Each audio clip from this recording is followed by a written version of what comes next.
सहना ववतु सहनौ भुनक्तु सह वीर्यं करवावहै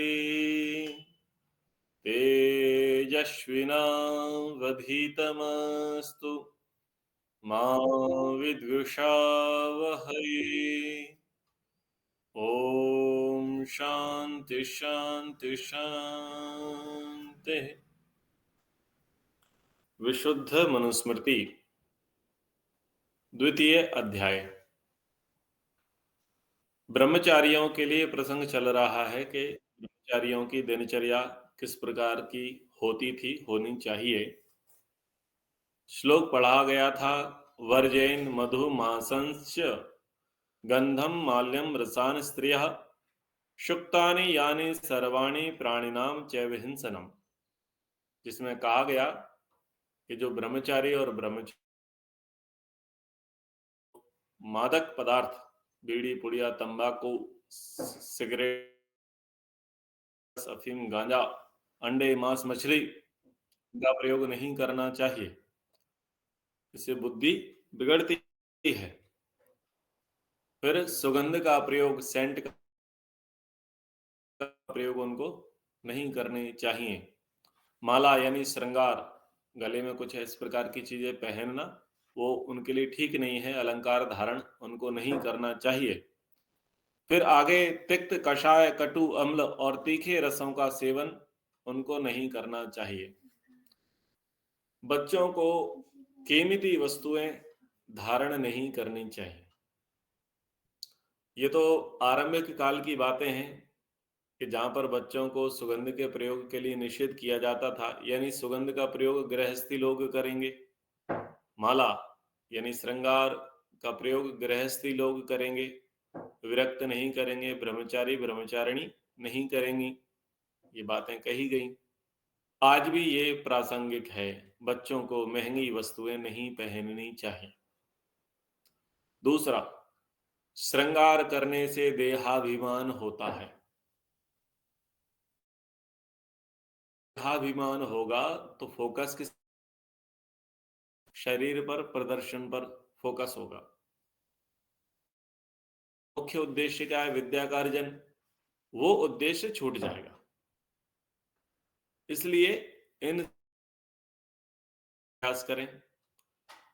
तिक्त कषाय कटु अम्ल आदि तीखे रसों का सेवन ना करें। ब्रह्मचारियों के लिए स्त्रियों का संग और ब्रह्मचारिणियों के लिए पुरुषों का संग, और यानी अन्य जितने भी खट्टे तीखे पदार्थ हैं, और प्राणिनाम एवं हिंसनम, प्राणियों की हिंसा करना वर्जित, इन सबको वर्जित किया गया है। तो संग नहीं करना है। और संग एक प्रकार का दोष है। टोटल 8 प्रकार के मैथुन मनुस्मृति में कहे गए हैं। सत्यार्थ प्रकाश में भी 8 प्रकार के मैथुन कहे गए हैं। तो यहां पर कहा संग दोष, संग से बचना है। शिक्षा व्यवस्था के अंतर्गत महर्षि दयानंद सरस्वती जी ने सत्यार्थ प्रकाश में लिख दिया कि घर से 4 कोष दूर गुरुकुल होवे, पाठशालाएं होवे, लड़कों की पाठशाला पृथक होवे, लड़कियों की पाठशाला पृथक होवे, लड़कों की पाठशाला में 5 वर्ष की बच्ची भी प्रवेश ना कर सके और लड़कियों की पाठशाला में 5 वर्ष का पुरुष भी प्रवेश ना करे, और उनके अध्यापक अध्यापिका भी उन्हीं के सदृश होवे, यानी पुरुषों के पुरुष अध्यापक हों और स्त्रियों के स्त्री अध्यापिका रहें। उससे क्या होता है? उससे मर्यादा बनी रहती है, शील भंग होने का भय नहीं रहता, यानी विकार आने का जो संभावनाएं है वो संभावनाएं समाप्त हो जाती है। कलंक आएंगे और संस्कार तो उभरेंगे ही नहीं। तो ये बातें वहां पर कही गई। तो जैसे कि वर्तमान में को एजुकेशन है, सह शिक्षा है, स्त्री और पुरुष साथ में ही पढ़ाते हैं और बालक और बालिकाएं साथ में पढ़ते हैं। तो पहले का जो जीवन था एकाकी और वर्तमान का जो सह शिक्षा पद्धति है, उन दोनों की तुलना करने की आवश्यकता मुझे नहीं लगता है, क्योंकि सबको अब रिजल्ट पर्याप्त दिखाई दे रहे हैं। तुलना तो तब करते हैं जब ठीक-ठीक सी बातें समझ में ना आए, लेकिन अब सबको इसकी दुश्वारियाँ समझ में आ रही हैं, दुष्परिणाम समझ में आ रहे हैं, तो संग नहीं करना है। प्रायः बच्चा होता है अपने से सीनियर क्लास के साथ होता है, तो उस प्रकार से भी थोड़ा बचने का प्रयास करना चाहिए। और प्राणियों की हिंसा करना, बच्चों की एक शौक होता है, रास्ते चलेंगे तो गिलहरी दिख जाएगी, उसको पत्थर मारेंगे, गिरगिट दिख जाएगा, उसको पत्थर मारेंगे, चिड़िया दिख जाएगी, उसको कुछ मारेंगे। तो ऐसे उनका एक स्वभाव बन जाता है खेलने के जैसा, लेकिन वह एक प्रकार से क्या है, हिंसा है। तो इस प्रकार की हिंसा से, इस प्रकार के खेल से बच्चों को बचना चाहिए, वो बहुत ही महत्वपूर्ण है। आगे कह रहे हैं, अभ्यंगम अंजनम चाक्षणोरुपपान क्षत्र धारणम कामम क्रोधम च लोभम च नर्तनम गीत वादनम।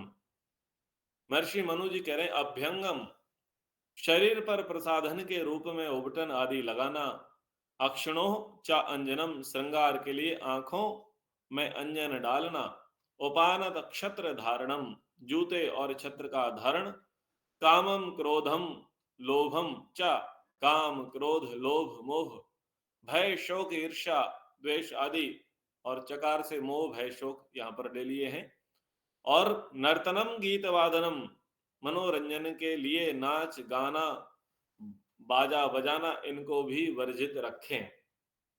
अब ये बड़ा कठिन श्लोक है, ऐसे श्लोक अच्छे नहीं लगते लोगों को, तो इस पर विचार करें।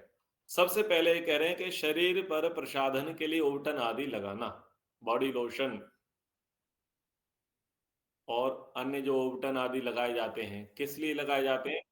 शरीर को सुंदर बनाए रखने के लिए, शरीर पर सुगंधी चढ़ाने के लिए, ताकि शरीर सुगंधित रहे और गोरा हो जाए, रंग गोरा हो जाए।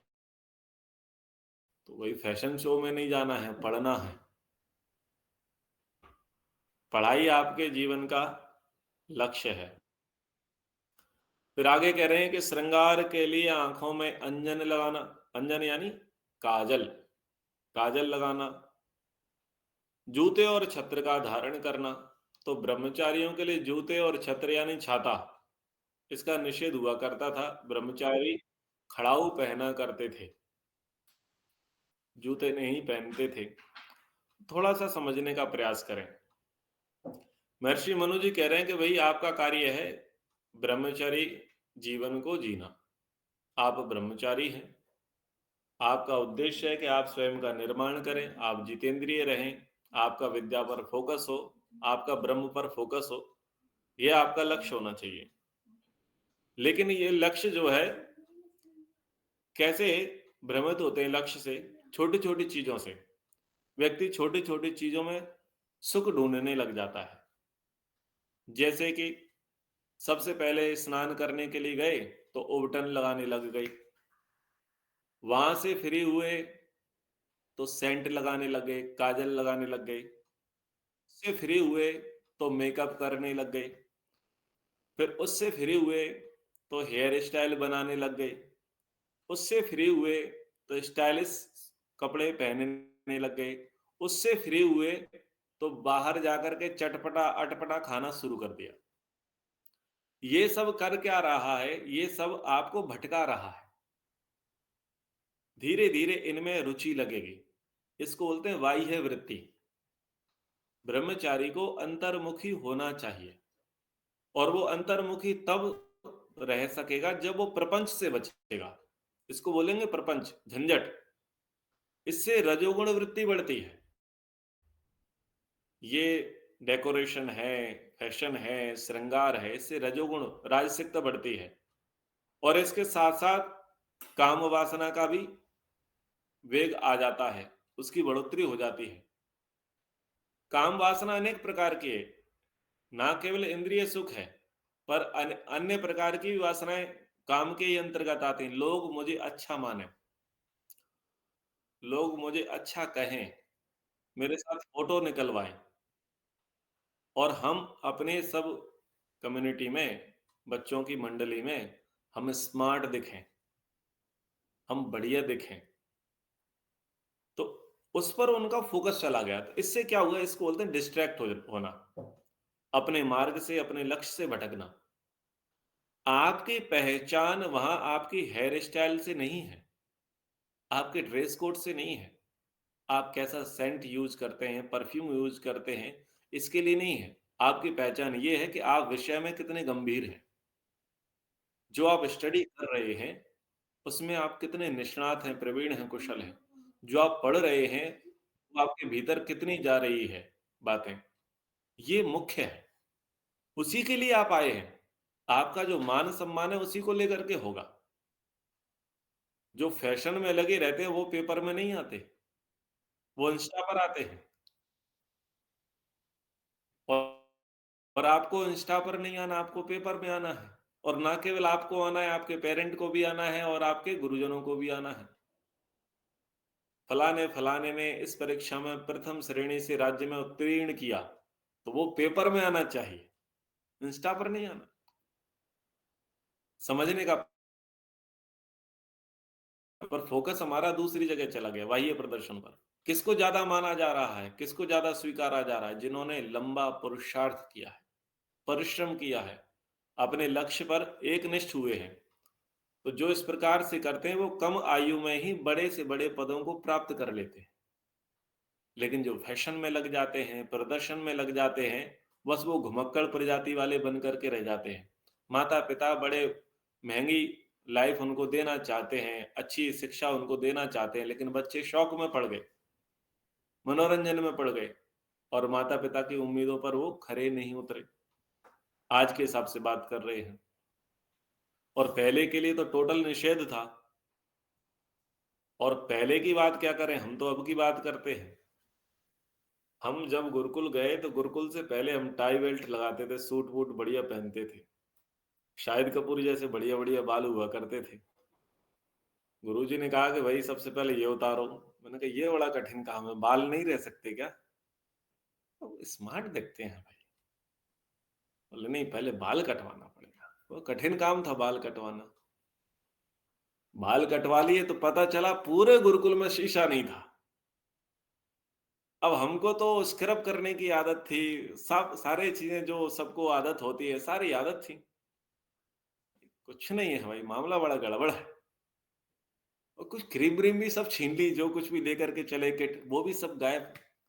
सारा हमारा सामान ही जब्त कर लिया। हमको बस एक झोला पकड़ा दिया, उस झोले में 2 कटी वस्त्र दे दिए, लंगोटी पकड़ा, भी नहीं चलेंगे तुम्हारी। तो बड़ी विचित्र बात है भाई।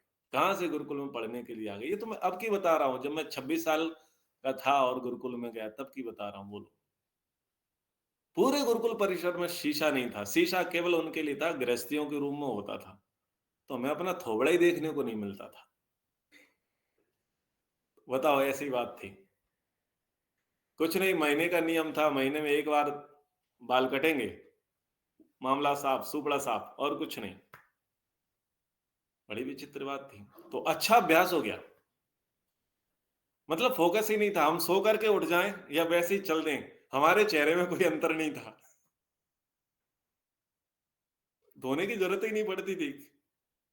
एक जैसा लगता था, सो जाए तब भी चेहरा जैसे ही दिखेगा, और जागे हो नहा लिए हो तब भी चेहरा एक जैसे दिखेगा, उसमें कोई परिवर्तन नहीं आने वाला। आपने देखा वो 10 साल पुराने फोटो देखना, अब भी देखना, एक जैसे ही दिखते हैं, अंतर ही नहीं है। एकनिष्ठ हो जाते हैं। आपका फोकस खत्म हो गया ना, आपके प्रपंच खत्म हो गए। आज ये ड्रेस पहननी है, वो ड्रेस पहननी है, इस प्रकार के जूते पहनने, उस प्रकार के जूते पहनने, ये मैचिंग करनी, वो मैचिंग करनी, सारे प्रपंच ही खत्म। चप्पल पहनो, खड़ाऊ पहनो, 2 जोड़ी कपड़े, कटी वस्त्र, और कुछ नहीं। मतलब इतना समय बच गया इसमें कि पूछो मत। हमारा कितना समय इसी चीज में चला जाता है। नाई के पास जाओ, अपॉइंटमेंट लो, अपने नंबर लगाओ, उसके पास कटिंग कराओ, फिर देखो करो। तो हम खुद नाई हैं, एक दूसरे के बाल बना देते हैं हम। ब्रह्मचारियों आचार्यों के हम आपस में बाल बना लेते हैं, बढ़िया सीख गए बनाना। तो बहुत समय बचता है। और सारा समय किस में लग जाता है आपका? स्वाध्याय में लग जाता है, साधना में लग जाता है। यानी आप फैशन से जैसे ही दूर हुए, वैसे ही आप अंतर्मुखी हो गए। तो ये तो हमने अपने जीवन में रियलाइज़ किया, ये कोई बाबा आदम के ज़माने की बातें नहीं हैं, कोई गए गुज़रे ज़माने की बातें नहीं हैं, अभी इसी ज़माने की बात कर रहे हैं, बहुत पुरानी बातें नहीं हैं। तो इनको छोड़ देना चाहिए, ये श्रृंगार है, ये सारी चीज़ें हैं, हमें फ़ोकस करना है अपनी स्टडी पर, अपने गोल पर, अपने लक्ष्य पर हमें फ़ोकस करना है, हमें विद्यावान बनना है, इस पर हमें काम करना है। बाहर के भोजन से बच्चों को बचाना चाहिए। बच्चे तो चंचल मन है, वो नहीं जानते उनके लिए क्या चीज़ें ठीक हैं, क्या चीज़ें ठीक नहीं हैं। पर हमारा धर्म है, हमारा कर्तव्य है कि बाहर के भोजन से, चटपटे भोजन से, राजसिक भोजन से उनको बचाना चाहिए, जो उनके लिए ठीक नहीं है, स्वास्थ्य की दृष्टि से, पाचन की दृष्टि से ठीक नहीं है। लेकिन भोजन बिल्कुल विपरीत है, शुद्ध तामसिक भोजन है। 2-2, 3-3, 4-4, 5-5 दिन पुराना भोजन जो है वहाँ पर मिलता है। जितने भी ठेले होते हैं, रेहड़ी होते हैं, रेस्टोरेंट होते हैं, कहीं पर सात्विक भोजन, ताज़ा भोजन नहीं होता। आयुर्वेद का नियम तो ये है कि आप मैक्सिमम 1.5 घंटे के भीतर गरमा-गरम भोजन कर लो, वही सात्विक भोजन है, उसके बाद तो उसमें राजसिक और 3-4 घंटे बाद वो तामसिक हो जाता है। तो पता चला 6-6 दिन पुराना आटा था, उसको खिला रहे हैं, पिज़्ज़ा, बर्गर बना-बना करके उसके सत्यानाश करके। स्वाद पर फ़ोकस है, स्वास्थ्य पर फ़ोकस नहीं है। अब बच्चे खा रहे हैं, लेकिन उनको पोषण नहीं मिल रहा है। उनका फैट बढ़ रहा है, चर्बी बढ़ रही है, कोलेस्ट्रॉल बढ़ रहा है, उनका स्टैमिना जा रहा है, वो वीक हो रहे हैं। ये सारी परेशानी आज लोग देख रहे हैं। कारण जो खिलाना था वो नहीं खिला रहे और जो नहीं खिलाना था वो खिला रहे हैं। दिनचर्या सुधारनी चाहिए। अब एक एक चक्र समझने का प्रयास करते हैं कि दिनचर्या कैसे बिगड़ती है। कुछ मैं समझने समझाने का प्रयास करता हूँ, कुछ अपने-अपने तरीके से आप लोग समझने समझाने का प्रयास करें कि दिनचर्या कैसे बिगड़ेगी। आजकल क्यों लोगों की घड़ी जो है 11 बजे आकर के खुलती है, सूर्योदय होता है, किसी की घड़ी 3 घंटे लेट चलती है, किसी की घड़ी 5 घंटे लेट चलती है। तो प्रसंग समझने का प्रयास करते हैं कि स्त्री गर्भवती होती है तो उसे आराम की अपेक्षा होती है। परिवार वाले बोलते हैं कोई बात नहीं उसे आराम करने दो, उसका 7वाँ, 8वाँ, 9वाँ, 10वाँ महीना चल रहा है। तो जो 4 बजे या 5 बजे उठा करती थी, वो उस कारण से अब वो 6 बजे, 7 बजे, 5 बजे उठ रही है। फिर बाद में डिलीवरी हो गई, बच्चा आ गया, तो बच्चा नवजात शिशु है, वो 22-23 घंटे तक सोता रहता है। धीरे-धीरे उसकी ड्यूरेशन कम होती है और उसको माँ की अपेक्षा रहती है, माँ के शरीर की गर्मी की उसे अपेक्षा रहती है। क्योंकि वो विशेष नहीं जानता है। तो इसलिए माँ वहाँ उसके निकट रहती है, अधिकतर उसे बिस्तर में उसके साथ रहती है। तो परिवार वाले बोलते हैं, "ठीक है भाई, इसको समय दो, रेस्ट करने दो।" फिर धीरे-धीरे बच्चा रोने लगा, सारी चीज़ मैं एक एक साइकिल दिखाने का प्रयास कर रहा हूँ कि क्या हो रहा है।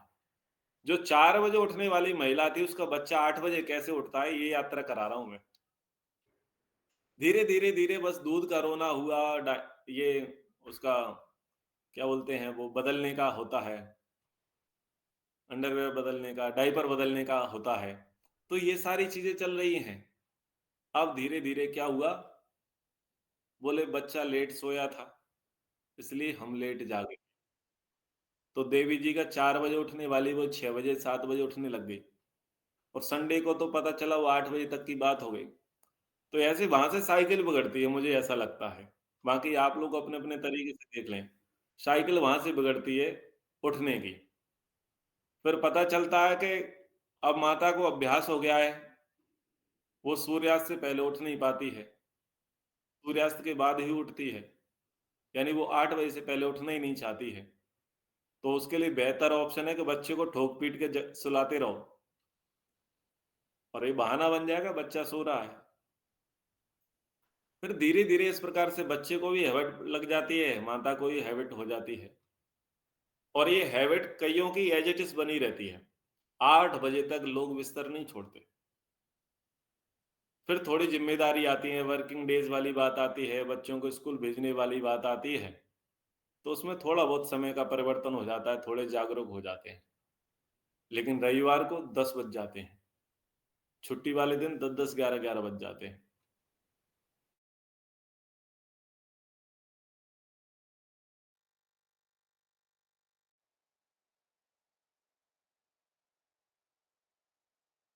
या ना हो, लेकिन सूर्यास्त से 1 घंटे पहले उठना है। आपको उठना है, आपके सब परिवार को उठना है, सब बच्चों को उठना है।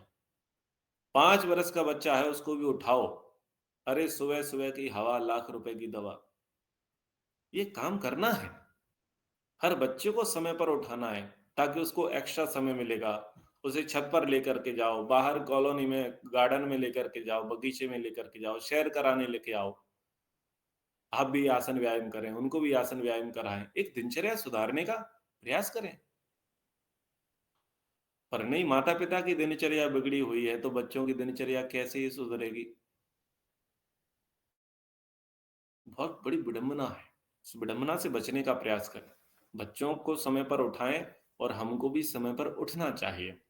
तो कह रहे हैं कि भाई आप इस प्रकार से व्यवहार करें, और बच्चे जो हैं काम, क्रोध, लोभ, मोह, भय, शोक, ईर्ष्या, द्वेष आदि को छोड़ देवें। छोड़ देवें। अब 3 चीजें हैं छोड़ देने में। एक तो ये है कि सबके अंदर जन्म जन्मांतर के संस्कार हैं, काम के, क्रोध के, लोभ के, मोह के, ईर्ष्या के, द्वेष के, आलस के, निंदा के, चुगली के, अहंकार के। प्रसुप्त, तनु, विच्छिन्न, उदार, ये 4 अवस्थाएं हैं। या तो प्रसुप्त होंगे, या तनु होंगे, या विच्छिन्न होंगे, या उदार होंगे। संस्कार तो इसी रूप में रहेंगे। और संस्कार उद्बुद्ध हो रहे हैं, आलम्बन आ रहे हैं, उद्बुद्ध हो रहे हैं। अब उनको तो नहीं पता कि इनको कैसे तनु करना है, कैसे दग्धबीज करना है, कैसे शांत करना है, कैसे धैर्य बनाए रखना है, उनको नहीं पता।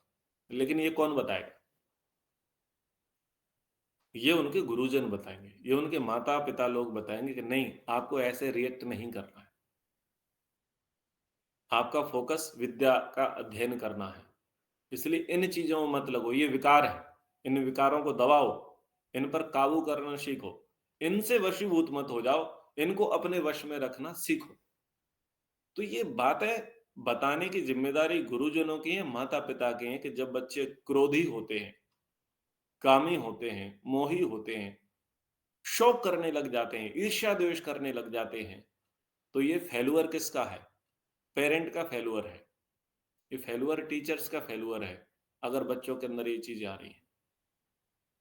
एक बहुत गंदी चीज जो मैं देखता हूं, वो ये है कि यदि आप उनके अनुकूल व्यवहार या थोड़ा सा प्रतिकूल करेंगे तो बच्चे रूठ जाएंगे, मुंह बना लेंगे, आंसू निकालने लग जाएंगे, रोने लग जाएंगे, और कुछ कठोर शब्द भी बोलेंगे। बस इस बाल हट पर माता पिता रीझ जाते हैं, सरेंडर कर देते हैं और उसकी बात मान लेते हैं। ये खतरनाक है, ये बहुत डेंजरस है। उनके थोड़े से रोने पर, थोड़े से मायूसी चेहरे पर लाने पर, थोड़े से चिल्लाने पर, और आपने नाजायज बात को स्वीकार कर लिया। वो बच्चा भला बुरा नहीं जानता, लेकिन आप भला बुरा जानते हैं। लेकिन मोह के कारण, मोह के वशीभूत होकर के कारण हमने क्या किया? बच्चे के आगे सरेंडर कर दिया। विचार करके देखिएगा, एक 5 वर्ष का, 10 वर्ष का बच्चा है, 12 वर्ष का बच्चा है, जिसके आगे आप 40-50 वर्ष के व्यक्ति ने सरेंडर कर दिया, वो आपको इस अवस्था में सरेंडर करा रहा है। आप आगे सरेंडर होने के लिए तैयार रहना, तैयार रहना। थप्पड़ की आवश्यकता है जोर से, दंड की आवश्यकता है, यहाँ लाड़ की आवश्यकता नहीं है। क्योंकि वो एक गलत विकार, गलत संस्कार उसके अंदर उत्पन्न हो रहा है। वो देख रहा है ना, वो समझ चुका है कि मैं अगर आंसू डालूंगा, मैं रौंदू सा मुंह बनाऊंगा, मैं चिल्लाऊंगा, मैं एग्रेशन करूंगा, तो ये लोग मेरी बात सुनेंगे। उनको पता है, उसने इस मनोविज्ञान को समझ लिया है, उसने आपकी कमजोरी देख ली है, और बस वो दिन प्रतिदिन अपनी ऐसे ही मनमानी करने लग जाता है। बच्चे करते हैं। हमारा काम है कि इसको रोकें, इसको समझाएं, इसको इस प्रकार से नहीं। जब उसको ये लगेगा कि यार ऐसे करने से यहाँ कोई फर्क नहीं पड़ने वाला है, गारंटी देता हूं रोएगा नहीं, कोई बहाने नहीं बनाएगा। पता है कि कुछ नहीं होने वाला इधर, ईमानदारी से काम करो तो संभव है। प्रोटोकॉल फॉलो करो, अनुशासन में रहेंगे तो संभव है। और ये हठ योग, हठ जो बाल हट है, इस बाल हट से काम नहीं चलेगा। ये उसको बात समझ में आ जाती है। इसका मतलब ये नहीं है कि हम अपने बच्चों के शत्रु हैं, हम अपने बच्चों के मित्र हैं। और हमारी आयु अधिक है, हम ज्यादा जानते हैं। वो बच्चा किसी और का नहीं है, हमारा है। हमारी गलतियां उसके अंदर हैं, हमारे गुण भी उसके अंदर हैं और हमारे दोष भी उसके अंदर हैं। हमको समझाने वाला नहीं था, लेकिन ये इतिहास ना दोहराया जाए। तुम तो समझाने वाले हो, तो फोकस करो, ध्यान दो अपने बच्चों पर कि वो कर क्या रहे हैं, वो क्या एक्टिविटी करते हैं। वो एक्टिविटी कोई नई नहीं है, तुम्हारी ही है। जब तुम ऐसे थे तब तुम ऐसा करते थे, तो तुम उसे सुधार सकते हो, तुम्हारे हाथ में है। तो ये चीजें बड़ी समझने की हैं। तो ये जो काम है, क्रोध है, लोभ है, मोह है, ये आएगा। लोभ आएगा पैसे को लेकर के, खिलौनों को लेकर के, कपड़ों को लेकर के। लोभ आएगा, नहीं ये मेरा है, मेरा रूम है, मेरा बेड है, मेरी तकिया है, मेरी चादर है। लोभ आएगा, मोह भी आ जाएगा, क्रोध भी आ जाएगा। हमको चीजों को समझाना है, बताना है ना भाई, तुम्हारा कुछ नहीं, तुम्हारे प्रयोग के लिए है। इस पर सबका अधिकार है। जितना ये घर तुम्हारा है, उतना ही घर हमारा है, उतना ही आपके भाई बहनों का है, आपके काका काकी का है, ताऊ ताई का है, सबका है। प्रयोग की चीजें हैं, इस पर एकाधिकार मत करो। ऐसे करना चाहिए, बताना चाहिए। हम क्या करते हैं, आधुनिकता की दौड़ में एक अलग से उनके लिए रूम बना देते हैं, बच्चों का सेपरेट रूम है। अब चूंकि हमको फोन चाहिए तो हम बच्चों को भी सेपरेट दे देते हैं, क्योंकि वो हमसे मांगते हैं ना। तो हम ये नहीं चाहते कि हमारी लाइफ में कोई इंटरफेयर करे, इसलिए हम उसे पहले ही सेपरेट कर देते हैं। जब बच्चे को माता पिता का साथ चाहिए था 24/7, हमने दिखावे में आकर के, पैसे की गर्मी में आकर के, आधुनिकता की चकाचौंध में आकर के बच्चे को सेपरेट कर दिया। उसका बिस्तर सेपरेट कर दिया, उसका रूम सेपरेट कर दिया, मोबाइल भी दे दिया। क्यों? आप डिस्टर्ब ना हो, आप परेशान ना हो। अब वो सेपरेट होकर के अगर उड़ जाए बाद में, किसकी गलती है? आपको अकेला छोड़ जाए, जब वो जवान हो जाए, आप बूढ़े हो जाए, आपको छोड़ जाए, तो किसकी गलती है? आपकी गलती है, क्योंकि जब आप जवान थे तब आप बच्चे को छोड़ रहे थे। आप बच्चे को समय नहीं दे रहे थे ना अपनी जवानी में। अब वो जवान हो गया है, तुम बूढ़े हो गए हो, तो तुम्हें समय नहीं देगा। टिट फॉर टैट, जैसे को तैसा। चीजें विचारणीय हैं, विचारणीय है, विचार करना चाहिए। कह रहे हैं मनोरंजन के लिए नाचना गाना बजाना, ये सब ठीक नहीं है। यदि आप संगीत शास्त्र पढ़ रहे हैं तो आप नाचो गाओ बजाओ। नाट्य शास्त्र पढ़ रहे हो तो करो, उसमें राजसिकता बिल्कुल नहीं है, उसमें सात्विकता है। हमारे जो भारतीय नृत्य है, कुचिपुड़ी, मोहिनीअट्टम, भरतनाट्यम, कथक, 7 प्रकार के ऐसे नाट्य हैं। और उसके जो लिरिक्स हैं वो संस्कृत में है। और जो उसमें नायक और नायिका हैं वो हमारे महापुरुष हैं, जैसे कि अर्जुन है, कृष्ण है, राम है, लक्ष्मी है, शिव जी हैं। वो है उसमें वहां पर रोल मॉडल। और वहां पर वो उसको फीलिंग के साथ गाया जाता है, नाचा जाता है। और बहुत संभल संभल करके, बहुत फुर्सत से, बहुत तल्लीनता के साथ। वो साधना का एक स्वरूप है। वहां जो श्रृंगार है वो सात्विक प्रधान है, रजोगुण तामसिक श्रृंगार नहीं है। ड्रेस कोड बहुत अद्भुत लगता है। और जो उसका जो संगीत होता है वो राग प्रधान होता है। मतलब बे टाइम नहीं बजेगा राग। भोर यानी वो सुबह के समय ही चलेगा, वो दोपहर या शाम को नहीं सुनाया जाएगा। राग दीपक, राग कल्याण, राग मल्हार, राग भैरवी, सबका अपना अपना समय है। अपने अपने ऋतु ऋतु के अनुसार राग बजेगा। यानी प्रकृति के साथ तालमेल के साथ वो संगीत चलेगा। वो आपको क्या कर रहा है? आपको जोड़ रहा है। आपको अंतर्मुखी बना रहा है, बहिर्मुखी नहीं बना रहा। तो हमारा जो शास्त्रीय संगीत है, शास्त्रीय नृत्य है, वो अंतर्मुखी बनाता है। लेकिन जो वर्तमान में जो नाच गाना है, ये अंतर्मुखी नहीं, ये बहिर्मुखी बनाता है। ना तो कोई ड्रेस कोड है, ना ही कोई गाने की सेंस है, ना नाचने की सेंस है, ना ही कोई अच्छी लिरिक्स है उसकी, ना ही कुछ उसके अच्छे भाव है, ना ही कोई अच्छा बैकग्राउंड है, धरातल है उसका। लेकिन बच्चे इसको जरूर करेंगे। माता पिता चाहेंगे हमारा बच्चा नाचना जरूर जाने, गाना जरूर जाने। उसके लिए समय नहीं है। अगर नाचना नहीं आता, गाना नहीं आता, तो परमवीर चक्र नहीं छूट जाएगा। जो भी आप पढ़ाना चाह रहे थे, उसमें कमी नहीं आ जाएगी, जीवन बर्बाद नहीं होगा। अरे साहब, नाचना नहीं आया क्या मतलब है, गाना नहीं आया क्या ही मतलब है, तुम्हारा जीवन निरर्थक है, व्यर्थ है, ऐसा नहीं है। मान लिया है माता पिता ने, माता पिता ऐसा मान चुके हैं कि नहीं, हमारा बच्चे को नाचना और गाना आना चाहिए। सूर्य नमस्कार करना आना चाहिए, ये कब समझ में आएगा? वो ज्यादा जरूरी है। प्राणायाम की क्रियाएं वो ज्यादा जरूरी है। आसन की सिद्धि, स्थिर होकर के बैठना, ये ज्यादा जरूरी है। ओंकार नाद, ये ज्यादा जरूरी है, ये ज्यादा महत्वपूर्ण है। मार्शल आर्ट्स, ताई कमांडो, जूडो कराटे, मलखंब, ये ज्यादा आवश्यक है। इनसे सुरक्षा है, स्वयं की और दूसरों की भी। लेकिन उनमें भय ज्यादा है। किन में? ये नाचने में, गाने में, बजाने में इनमें भय ज्यादा है। आपको लोग पकड़ लेंगे, छोड़ेंगे नहीं, हालत बिगड़ जाएगी वहां। अब आपको सेल्फ डिफेंड तो आता नहीं था, आपको तो नाचना आना था। अब दो लोगों ने पकड़ लिया है, क्या करोगे अब? अब वो मूव्स नहीं आते, लेकिन स्टेप आता है, हिप हॉप आता है, वेस्टर्न आता है।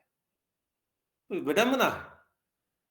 बच्चे हैं, बच्चों का निर्माण करना है, तो वो तन मन से उनका निर्माण होना चाहिए। वो सब प्रकार की चीजों को जाने, ना कि इन फालतू के प्रपंचों में लग जाए।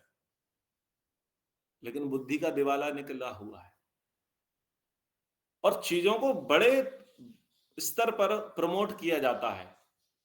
हमारी भारतीय परंपरा थी, नाचने गाने को अधम माना गया।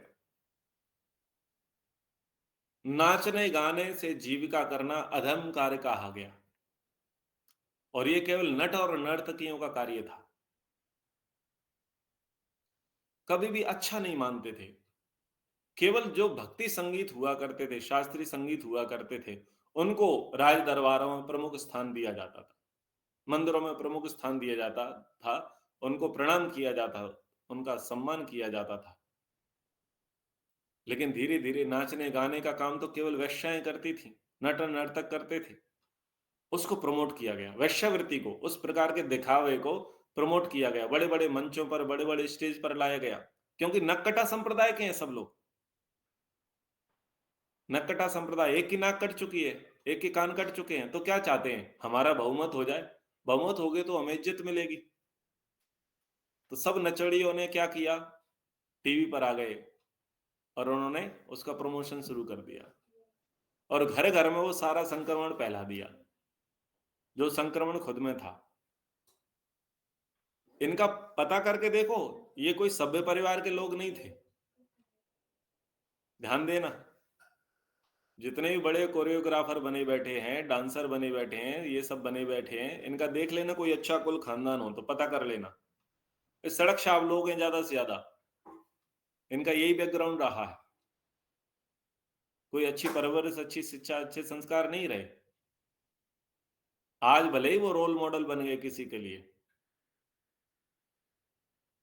लेकिन सभ्य परिवारों में आज भी ये चीजें है ही नहीं। जिनके अंदर मर्यादा है, शिष्टाचार है, जिनके अंदर गंभीरता है, वो शालीनता से पेश आते हैं, असभ्यता के साथ पेश नहीं आते। वो परंपराओं का ध्यान रखते हैं, मर्यादाओं का ध्यान रखते हैं। इसका मतलब ये नहीं है कि वो अविकसित हैं। इसका मतलब ये नहीं कि वो लोग गंवार है, समझदार है, चीजों को जानते हैं, समझते हैं। हमको समझने का प्रयास करना चाहिए कि हम क्या कर रहे हैं। तो विकल्प बहुत अच्छा दिया यहां पर कि आप आत्मरक्षा वाले कार्य करो, ना कि प्रदर्शन वाले कार्य करो। तो बच्चों को नाचने गाने बजाने से थोड़ा दूर रखना चाहिए। ये मुख्य नहीं है उनके लिए, ये पढ़ाई में बाधक है। ये केवल एक अंग है, एक प्लेटफॉर्म है, एक क्षेत्र है, इससे विकास नहीं होगा। आध्यात्मिक विकास, चारित्रिक विकास, व्यवहारिक विकास परम आवश्यक है, वो होना चाहिए। मूल पूंजी यही है कि हम धार्मिक बने रहें, हम आध्यात्मिक बने रहें, हम व्यवहारिक बने रहें, ये मूल पूंजी है। पैसा तो कोई भी कमा सकता है, और पैसे कमाने के साधन आज तो बहुत हैं, बहुत है। और पैसे से कभी तृप्ति नहीं होती, जितना कमाओ उतना कम है, कभी शांति मिलने वाली नहीं है। फोकस हमारा उस पर हो जिसमें शांति दिखे, जिसमें सुकून दिखे, दिखे। हमारा फोकस उसमें देखो। जितनों में हम ज्यादा अंतर्मुखी बने रहे, वो हमारे लिए ज्यादा महत्वपूर्ण है। महर्षि दयानंद जी कहते हैं कि अंगों का मर्दन करना, बिना निमित्त उपस्थेंद्रिय का स्पर्श करना, आंखों में अंजन लगाना, जूते छत्र धारण करना, काम क्रोध लोभ मोह भय शोक ईर्ष्या द्वेष और नाच गान बाजा बजाना, इनको भी छोड़ देवे। एक व्याख्यान चला था महाभारत के अंतर्गत, बच्चों के प्रतिस्पर्धा भविष्य के महाभारत का कारण। बच्चों में ईर्ष्या द्वेष नहीं होनी चाहिए। बच्चे ईर्ष्या द्वेष करते हैं अयि गिरि नंदिनी प्रतिस्पर्धा नंदित के कारण से। मेदिनि विश्व विनोदिनी। प्रतिस्पर्धा बहुत बुरी है। अपनी क्लास में पढ़ने वाले बच्चों के साथ प्रतिस्पर्धा, घर में अड़ोस पड़ोस में रहने वाले बच्चों के साथ प्रतिस्पर्धा, रिश्तेदार सगे संबंधियों के बच्चों से प्रतिस्पर्धा बुरी है। ये अच्छी नहीं है, इसके रिजल्ट अच्छे नहीं आते। एक अगर अच्छे रिजल्ट मिल जाए तो मिल जाए, लेकिन ज्यादातर ये ईर्ष्या द्वेष को बढ़ाते हैं। और बालपने में बच्चों के अंदर प्रतिस्पर्धा आ गई, ईर्ष्या द्वेष के भाव आ गए, तो बताओ जब वो पदवान होंगे तब क्या करेंगे? जब वो धनवान हो जाएंगे तब क्या करेंगे? उनकी प्रतिस्पर्धा का लेवल, उनकी ईर्ष्या द्वेष का लेवल जो है बढ़ जाएगा। हम बच्चों को इसलिए पढ़ाना चाहते हैं क्योंकि उनका जीवन सफल हो, वो मनुष्य बन सकें और मनुष्य जीवन को सार्थक कर सकें, इसलिए हम उन्हें शिक्षा दिलाना चाहते हैं, इसीलिए तो पढ़ाना चाहते हैं। लेकिन वही काम नहीं हुआ। हम क्यों समय पर उठ रहे हैं? बच्चों के लिए। क्यों टाइम पर लौट करके आ रहे हैं घर? बच्चों के लिए। क्यों कमाने जा रहे हैं? बच्चों के लिए। घर क्यों बना रहे हैं? बच्चों के लिए। सारी चीजें किसके लिए कर रहे हैं? बच्चों के लिए। लेकिन क्या हमने न्याय कर पाया खुद के साथ, बच्चों के साथ? क्या उन्हें एक अच्छा मनुष्य बनाने के लिए हम अग्रसर हैं? क्या हम उन्हें संस्कार दे रहे हैं? क्या धर्म और अध्यात्म उनके अंदर आया? अगर ये सब नहीं आया है तो ये कोरा कागज है, कागज का फूल है, सुगंधी नहीं देगा। तो माता पिता को इस प्रकार से प्रयास करना चाहिए कि बच्चों का आत्मिक बल बढ़े, शारीरिक बल बढ़े, मानसिक बल बढ़े। उसके लिए उनको अंतर्मुखी रखना ज्यादा आवश्यक है। मोबाइल से दूर रखो, खेल खिलौने से दूर रखो, फैशन श्रृंगार से दूर रखो, नाचने गाने बजाने से दूर रखो, बाहर बाजार के खाने से दूर रखो। वो इच्छा करेंगे क्योंकि वो देख रहे हैं। पर तुम उसके शत्रु हो या मित्र हो, बस ये सोच लो। अगर तुम शत्रु हो तो पक्का तुम घर में तीसरा फोन, चौथा फोन लेके आओगे।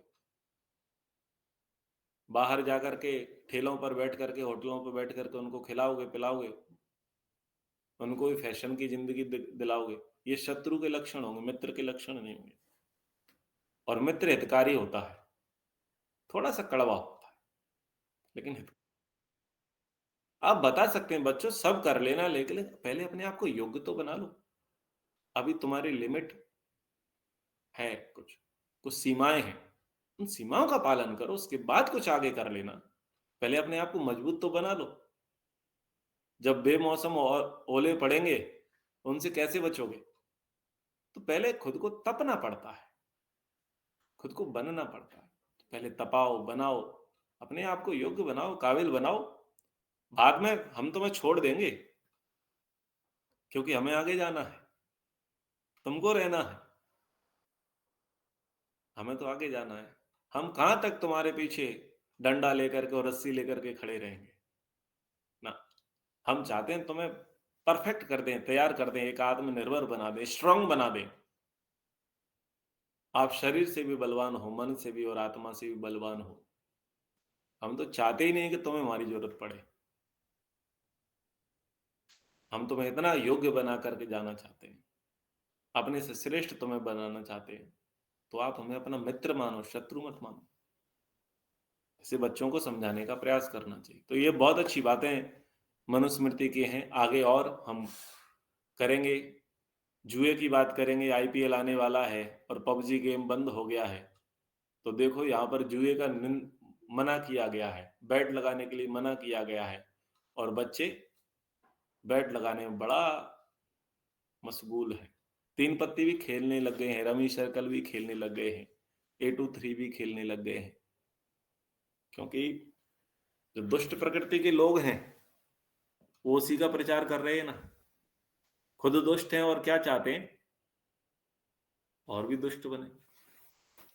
एक बहुत बड़ा दुष्ट प्रकृति का व्यक्ति वो ये कह रहा था कि भाई हमारा बेटा जब जवान हो उसको सब प्रकार की छूट है, जो करे। तो बड़ी मुश्किल से जेल से आया था, नाम तो बड़ा अच्छा रखा, काम बड़ा उल्टा रखा।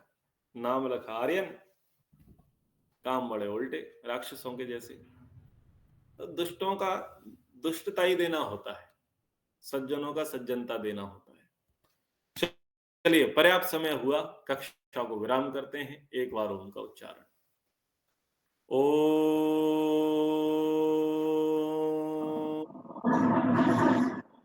नमस्ते।